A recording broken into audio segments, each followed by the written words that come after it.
बच्चे, आज हमारा फर्स्ट टॉपिक है that is internal energy and internal energy change. Chapter कौन सा चल रहा है? Thermodynamics, right. तो इंटरनल एनर्जी और इंटरनल एनर्जी चेंज क्या होता है, आज इसके बारे में पढ़ने होंगे। ओके, तो जो हमारे पास हर एक सब्सटेंस है उसके पास एक पर्टिकुलर अमाउंट ऑफ एनर्जी होती है, वो होती है डेफिनेट अमाउंट, यानी कि इतनी तो होनी है।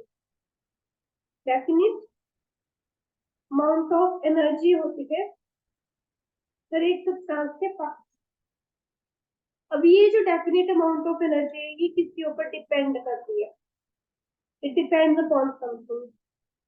ये डिपेंड करती है कुछ पर्टिकुलर फैक्टर से, जैसे कि जो सब्सटेंस है उसका टेम्परेचर क्या है,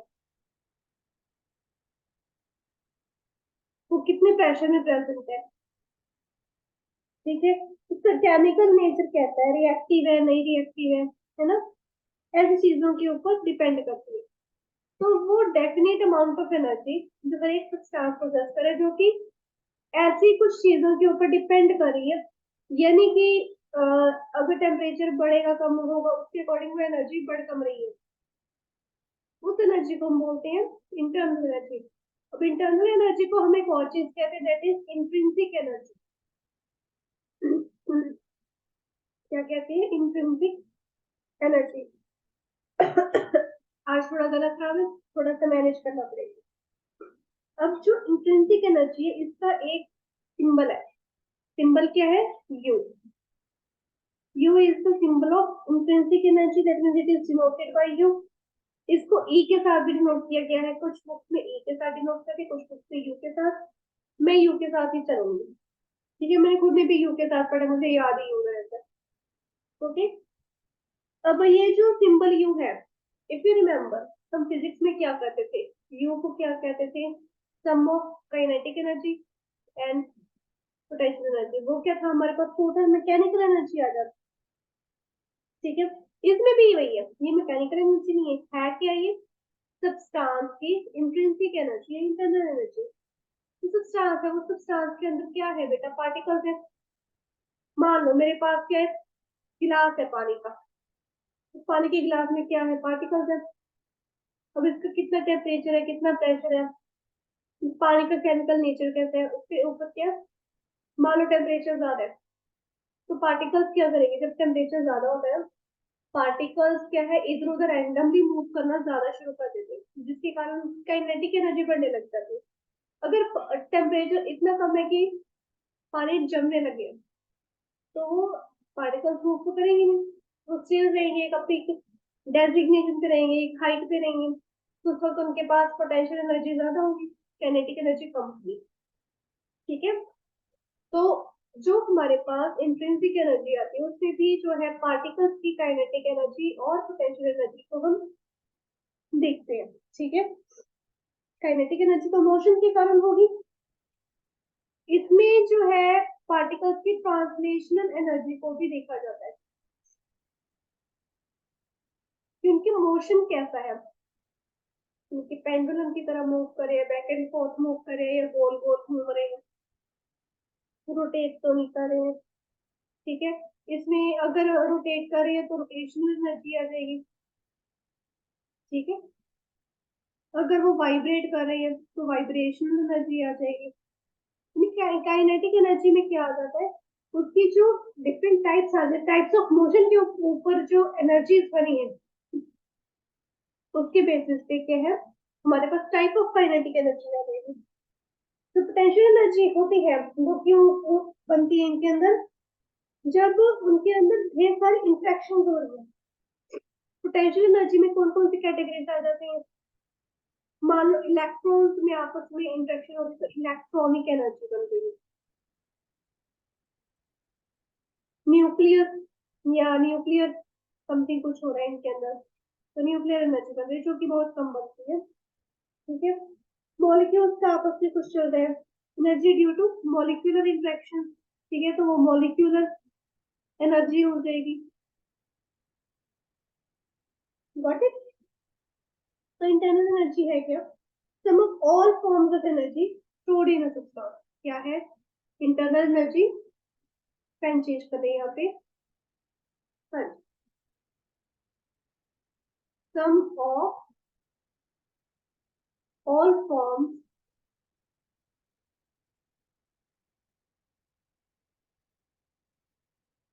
of energy stored within a substance, या हम कह सकते हैं विदिन अ सिस्टम, किस सिस्टम में भी हो सकती है। ठीक है, तो ये आगे हमारे पास इंटरनल एनर्जी की डेफिनेशन। अब बात करते हैं इंटरनल एनर्जी चेंज। तो नाम से पता चलता है कि जो सब्सटेंस है इसके अंदर जो इंटरनल एनर्जी है उसमें कुछ ना कुछ चेंज आ रहा है। जो हमेशा यूजुअली हमारे पास हर एक सब्सटेंस सिस्टम होता है उसके अंदर एक पर्टिकुलर अमाउंट में वो इंटरनल एनर्जी रहनी है, ना उससे वो ज्यादा हो सकती है ना ही उससे कम हो सकती है, यानी कि एक रेंज सी होती है हमारे पास जो होती है उसके अंदर ही लाई करेगी। लेकिन जो उसकी एब्सोल्यूट वैल्यू यानी कि आखिरकार वो है कितनी, एग्जैक्ट वैल्यू जो हमारे पास होती है वो सब्सटेंस में कितनी रखी हुई है उसको हम कैलकुलेट नहीं कर सकते। वो हमेशा एक रेंज में वरी करती है, मान लो 50 से 150 जूल। एग्जैक्टली कितनी है, 75 है, 80 है, 100 है, 150 ही है, नहीं पता, हम कैलकुलेट कर ही नहीं सकते। कारण क्या है इसके पीछे? इसके पीछे बहुत बड़ा कारण है कि हमारे पास जो है बहुत सारे टाइप ऑफ एनर्जी आ रही है। तो हर एक टाइप ऑफ एनर्जी जो स्टोर्ड है सिस्टम में उसकी एक्यूरेट, उसकी मतलब प्रिसाइज वैल्यू फाइंड आउट करना, सर्टेन वैल्यू फाइंड आउट करना बहुत मुश्किल है, इम्पॉसिबल है। ठीक है, पर हाँ हम स्टिल उसके नियर अबाउट एक वैल्यू निकालने की कोशिश जरूर करते हैं। वो कैसे करते हैं? By the change in internal energy. ठीक है, चेंज किसके कारण आता है? सबसे पहले तो इंटरनल एनर्जी के अंदर चेंज किसके कारण आएगा? सबसे पहले आएगा केमिकल रिएक्शंस की वजह से। ठीक है, जो चेंज आएगा इसको हम कह सकते हैं difference between internal energy of two state. ठीक है, मान लो स्टेट ए है मेरे पास केमिकल रिएक्शन से पहले की, स्टेट बी है केमिकल रिएक्शन के बाद की। तो इसकी इंटरनल एनर्जी हो जाएगी यूए, इसकी यूबी।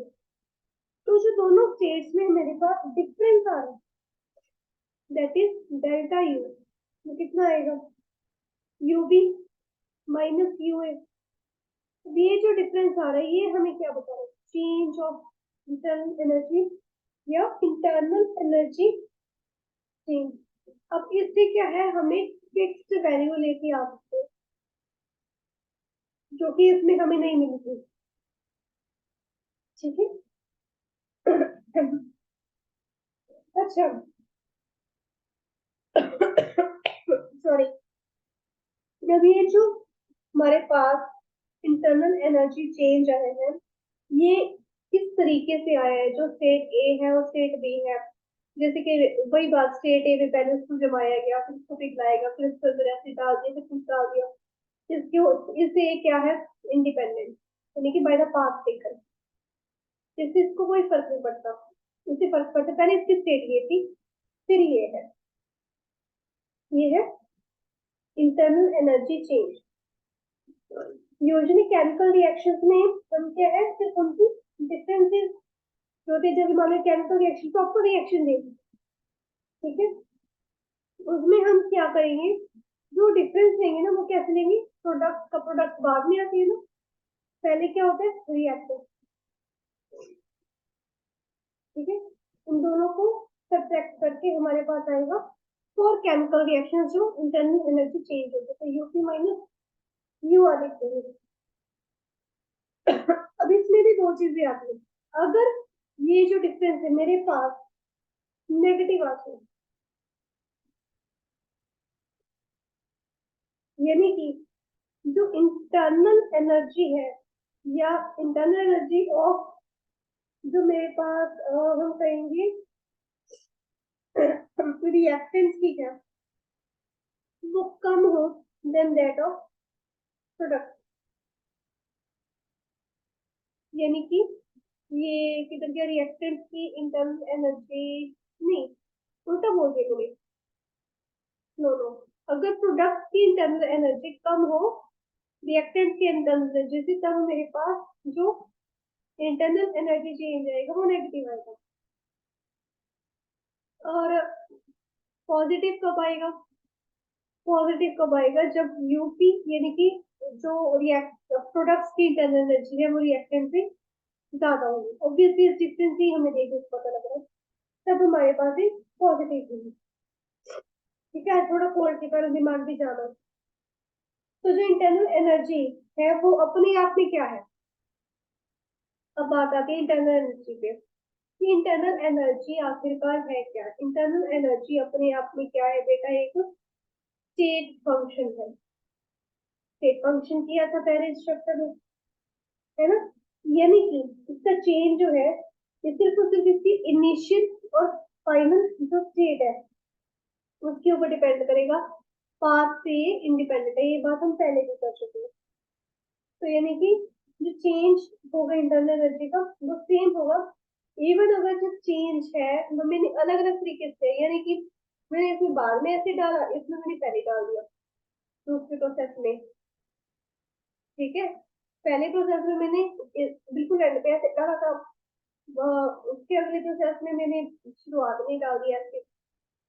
तो उससे क्या होगा, हमें क्या लेना देना, चाहे पांच छह और तरीकों से करूं, लेकिन हमें किससे फर्क पड़ रहा है, सिर्फ initial state and final state से। ठीक है, तो ये हमारे पास क्या हो जाएगा, इंटरनल एनर्जी चेंज। अब नेक्स्ट पे आते हैं, अब जो एनर्जी है ये टॉपिक हमारा खत्म हो चुका है, नेक्स्ट टॉपिक पे आते हैं। नेक्स्ट टॉपिक का नाम है mode of transference of energy between system and surrounding. अब देखिए, जो सिस्टम और सराउंडिंग के बीच में एनर्जी ट्रांसफर हो रही है या एक्सचेंज हो रही है, तो किस किस तरीके से हो रही है। हर एक सिस्टम की अपनी डेफिनेट अमाउंट ऑफ एनर्जी है, that is the intrinsic energy. पर ये अपनी इस एनर्जी को एक्सचेंज कर सकते हैं, यानी कि इस एनर्जी को लूज भी कर सकते हैं, इसमें और एड ऑन करके एनर्जी को और भी ज्यादा गेन कर सकते हैं। किससे, विद द सराउंडिंग। ठीक है, सराउंडिंग्स अगर बढ़िया होंगी तो वो एनर्जी लूज और गेन हो सकती है, एक्सचेंज हो सकती है बड़े आराम से। तो हमारे पास दो मेन जो है मोड ऑफ ट्रांसफरेंस एनर्जी है, वे सिस्टम एंड सराउंडिंग। सबसे पहला है हीट, दूसरा है वर्क। पहला हमारे पास जो हीट वाला है, हीट वाला क्या करे, हीट passes इन और आउट ऑफ द सिस्टम।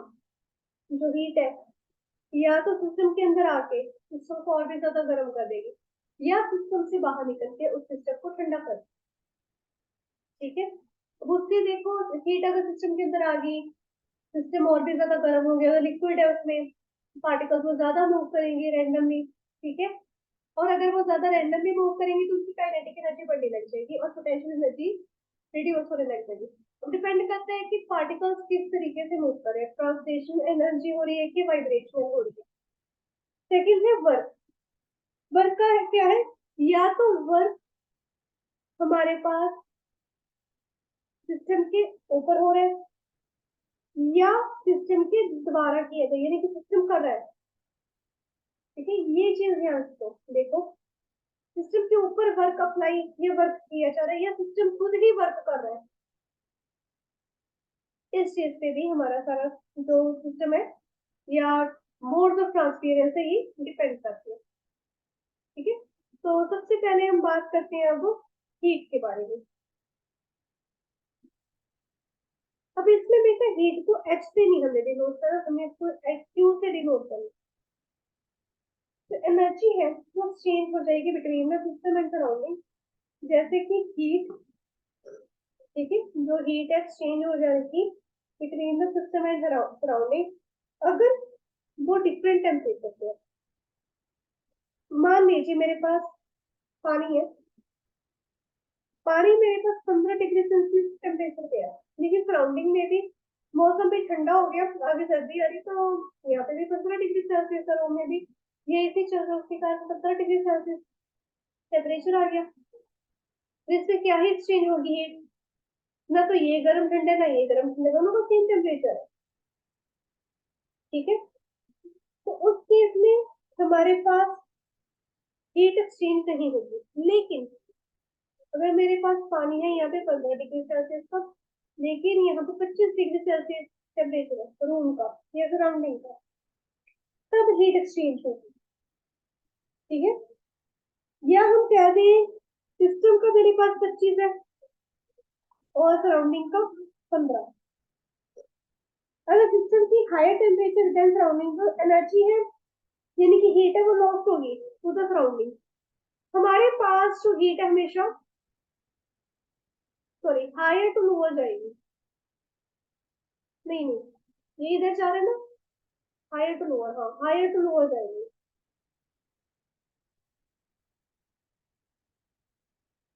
अगर मेरे पास बाहर 25 और अंदर 15, तो हीट गेन होगी, यहाँ पर हीट लॉस होगी, ठीक है। यानी कि इसमें एनर्जी गेन हो रही है, यहाँ पे एनर्जी लूज हो रही है। ये हमारे पास सिस्टम आ गई है।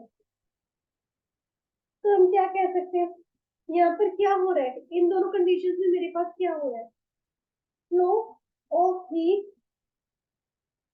From system to surrounding. अगर सिस्टम के पास हायर टेम्परेचर है और सराउंडिंग के पास lower temperature, and flow of heat from surrounding to system.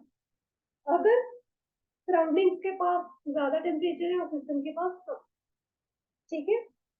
ठीक है, यहाँ पे कौन से वाले में कौन सा अप्लाई हो रहा है, सिस्टम के पास हाई टेम्परेचर इधर, तो फ्लो हीट हमारे पास यहाँ पर कैसे हो रहा है, flow heat from system, system से जा रहा है ना टू सराउंडिंग, और इधर flow heat from surrounding, surrounding से जा रहा है सिस्टम के अंदर टू सिस्टम, ठीक है। यहाँ पे कितना पता लगा, अभी जो एक्सचेंज ऑफ एनर्जी आ रहा है किसमें आ रहा है, टेम्परेचर में। तो टेम्परेचर का डिफरेंस ही हमें क्या बता रहा है, हीट के बारे में। तो ये सारा कॉन्सेप्ट होता है टेम्परेचर का, नहीं एक्चुअल में किसका है, हीट का है, ठीक है। मान लीजिए मैंने वाटर ले लिया, वाटर का टेम्परेचर है टी ए, क्या पेन चेंज करते हैं यहाँ पे, मैंने वाटर ले लिया, वाटर का टेम्परेचर है टी ए, ठीक है। उसको मैंने कंटेनर में रख लिया, और उसकी उस कंटेनर की क्या है, थर्मली थर्मली कंडक्टिंग वॉल्स है। इंसुलेटिंग तो फिर वो बिल्कुल ही अलग हो गया, ये होगी कंडक्टिंग वॉल। कंडक्टिंग वॉल मान लो कॉपर की बनी है, स्टील की बनी है, ठीक है। अब ये बहुत बड़ा रिजर्वायर होता है ऑफ टेम्परेचर, सॉरी उसको मतलब ये रिजर्वायर है, यानी कि उसको उल्ट होता है, बहुत जल्दी ये क्या अपनी जो हीट है इधर उधर, टेम्परेचर इधर उधर एक्सचेंज कर देते हैं, ठीक है। तो इसमें क्या होगा, अब इसको मैंने पानी को रख दिया मैंने एक रिजर्वायर में, ठीक है, उस रिजर्वायर में रख दिया इस एक गिलास पानी को, रिजर्वायर का टेम्परेचर है टीबी, इस पानी का टेम्परेचर है टीए। तो सिस्टम क्या करेगा, सिस्टम एब्जॉर्ब करेगा हीट रिजर्वायर से, और ये हीट जो एब्जॉर्ब हुई है बाय सिस्टम, इसको हम इन टर्म्स ऑफ टेम्परेचर में मेजर करेंगे। क्यों, हमने शुरुआत ही टेम्परेचर से की, अगर यहाँ पर हम क्यू लेते तो हीट होता, इसकी इतनी हीट का है, इसमें इतनी हीट है, ठीक है, क्यू एक क्यू भी लेते हैं। अब टेम्परेचर की बात हुई है, तो टेम्परेचर में क्या है, टीबी माइनस की। तो इससे क्या आया, इस टेम्परेचर की एक्सचेंज से क्या आया मेरे पास, चेंज इन इंटरनल एनर्जी। अब ये जो चेंज इन इंटरनल एनर्जी है वो क्या, डेल्टा यू। टेम्परेचर बढ़ कम किसके कारण हुआ है, हीट के कारण। तो चेंज इन इंटरनल एनर्जी मेरे पास हीट की इक्वल आ जाएगी। कब हो जाएगी, जब उसके वॉल्यूम के ऊपर कोई वर्क नहीं किया जा रहा, यानी कि वॉल्यूम कम बढ़ नहीं रही है। अब जो हीट है ये पॉजिटिव होगी जब हीट को ट्रांसफर किया जाएगा फ्रॉम सराउंडिंग टू सिस्टम, यानी कि उसमें क्या हो रहा है, एनर्जी गेन हो रही है। और नेगेटिव होगी जब हीट को ट्रांसफर किया जा रहा है फ्रॉम सिस्टम टू सराउंडिंग। ठीक है, तो इस केस में मेरे पास क्या आ जाएगा, इस केस में मेरे पास एनर्जी लूज हो रही है। तो हीट वाला कॉन्सेप्ट हो गया, अभी रह गया वर्क का। वर्क वाले में देखो, वर्क वाला थोड़ा सा लंबा कॉन्सेप्ट है, अगर आज पूरा हो गया तो ठीक है, वरना कल को कर लेंगे। ठीक है, वर्क में मेरे पास क्या आएगा, ये मेरे पास another mode of transference of energy. Work is set to be perform अगर जो पॉइंट ऑफ एप्लीकेशन है फोर्स का उसको डिस्प्लेस किया जाए in the direction of force. इस तरह से, if the point of application of force is displaced in the direction of force। अब इससे हमें क्या पता लगा है, यानी कि जहां पर फोर्स लगाई वो पॉइंट ऑफ एप्लीकेशन को भी डिस्प्लेस किया गया जिस डायरेक्शन में हम फोर्स लगा रहे थे, यानी कि इस डायरेक्शन में लगा रहे थे, पॉइंट ऑफ एप्लीकेशन को थोड़ा सा आगे बढ़ा दिया गया। ठीक है, अब ये किसके इक्वल आता है वर्क डन, फोर्स कितने लेंथ में वो डिस्प्लेस हो गया। ठीक है, डिस्प्लेसमेंट डीएल क्या है, displacement of point of application in the direction of force, in the direction in which force है। मेरे पास यूजुअली दो टाइप्स ऑफ वर्क होते हैं, एक तो होता है बेटा इलेक्ट्रिकल वर्क, दूसरा मेरे पास होता है, क्या हमारे पास होता है मैकेनिकल वर्क। ये इलेक्ट्रिकल वर्क इंपॉर्टेंट होने सिस्टम्स के लिए जहां रिएक्शन हो रही है बिटवीन आयंस, ठीक है, जहां पर आयंस की बात हो रही है। मैकेनिकल वर्क कहां पर है, जहां पर सिस्टम वॉल्यूम को चेंज करे, चेंज। हाँ जी, आई वाज टेलिंग कि जो मेरे पास इलेक्ट्रिकल वर्क होता है, इलेक्ट्रिकल वर्क कब होता है मेरे पास, या हमारे पास इलेक्ट्रिकल वर्क कब आता है, जब हम आयंस की बात करें।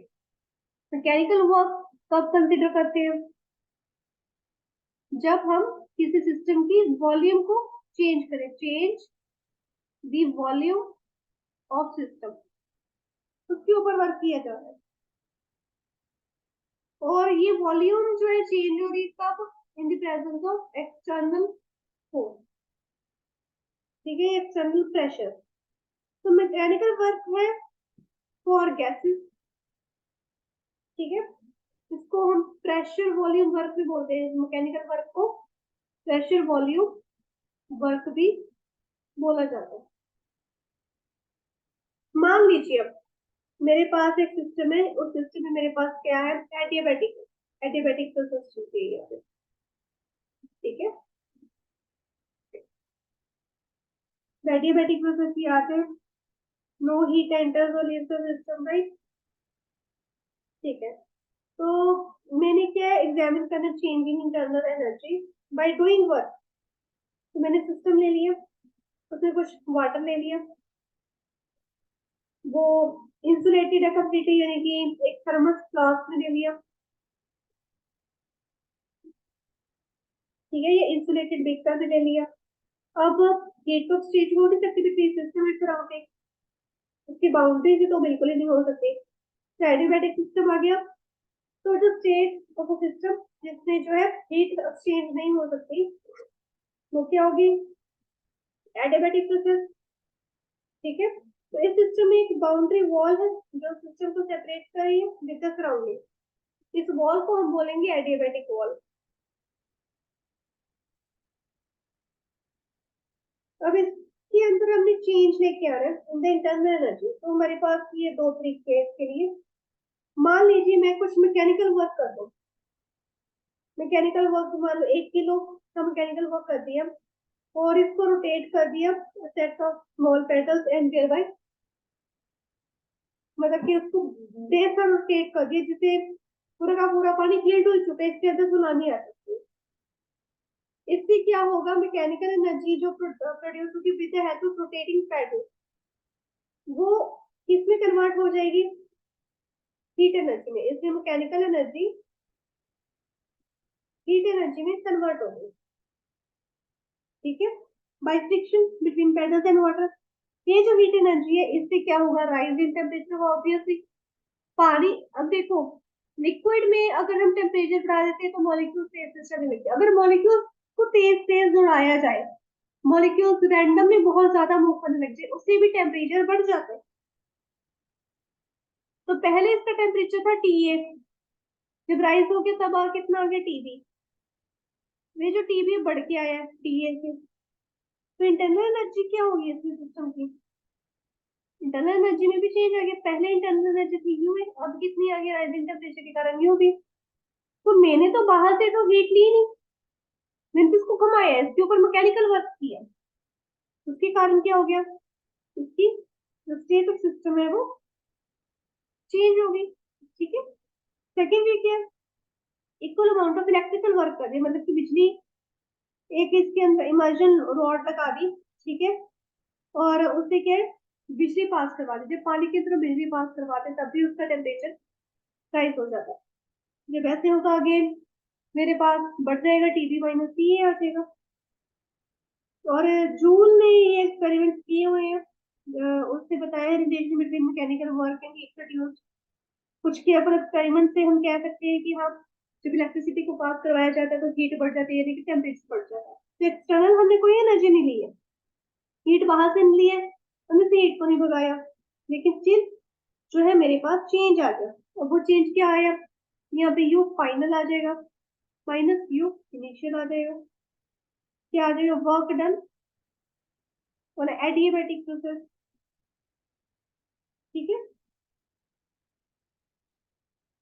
क्लियर आया। फिर अब अगर internal energy of the system है वो स्टेट ऑफ फंक्शन है, तो जो पॉजिटिव साइन है वो क्या एक्सप्रेस करेगा कि वर्क डन पॉजिटिव है, नेगेटिव साइन है तो वर्क डन क्या आएगा, नेगेटिव आएगा। ठीक है, अब बात आती है प्रेशर वॉल्यूम वर्क में। प्रेशर वॉल्यूम वर्क में क्या होता है, प्रेशर वॉल्यूम वर्क में बेटा कुछ नहीं होता। मेरे पास एक कंटेनर है, उसके अंदर गैस है। ठीक है, सिस्टम की हेल्प से किया मैंने, उसके ऊपर प्रेशर लगा दिया, गैस यहाँ तक नहीं फैली। ठीक है, मैंने इसके ऊपर प्रेशर अप्लाई किया, गैस की वैल्यू यहाँ तक कर पहुंची, यानी कि इसको कंप्रेस कर दिया। कंप्रेस कर दिया तो ऑब्वियसली वॉल्यूम में चेंज आया।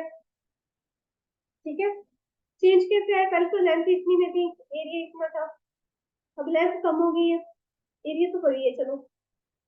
तो वॉल्यूम चेंज क्या आएगा, वी एफ माइनस वी आई, इसको लेंथ टाइम्स एरिया भी कह देते हैं। ठीक है, अब प्रेशर क्या होता है, प्रेशर वॉल्यूम वर्क की बात हो रही है तो फोर्स अपॉन एरिया, फोर्स मेरे पास आ जाएगा प्रेशर टाइम्स एरिया। अब अगर मैं फोर्स ऑन पिस्टन, पिस्टन है ना मेरे पास, पिस्टन के ऊपर जो फोर्स है जिसको स्मॉल एफ से कर दे, एक्सटर्नल प्रेशर अप्लाई किया जाता है टाइम्स एरिया, उसके साथ कहें तो वर्क क्या आएगा, फोर्स टाइम्स डिस्टेंस। फोर्स क्या है, टाइम्स एरिया, डिस्टेंस है एल। ठीक है, अब जो वॉल्यूम है वो कम हुई है, area times L, change in volume हो गया ये रहा, ये कम हुई है तो नेगेटिव आ जाएगा, अगर बढ़ती तो पॉजिटिव आता, तो minus T external times delta V. Delta V को और क्या कह सकते हैं, B F minus V final minus V initial. इस तरह से मेरे पास जो वर्क डन आया है वो भी क्या आएगा, नेगेटिव आएगा, क्योंकि वॉल्यूम यहाँ पर मेरे पास कम हुई है। अगर वॉल्यूम बढ़ती है तो सॉरी, इसमें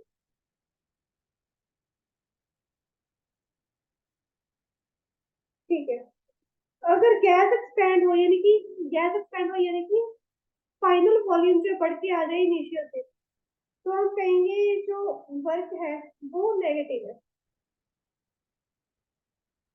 अगर अगर इनिशियल जो है मेरे पास वो हो जाए तो वर्क क्या आएगा, पॉजिटिव आ जाए, इनिशियल बढ़ जाए। ठीक है, तो इसमें इतना ही है प्रेशर वॉल्यूम वाले में, बाकी का कल को करते हैं एक बार। ठीक है।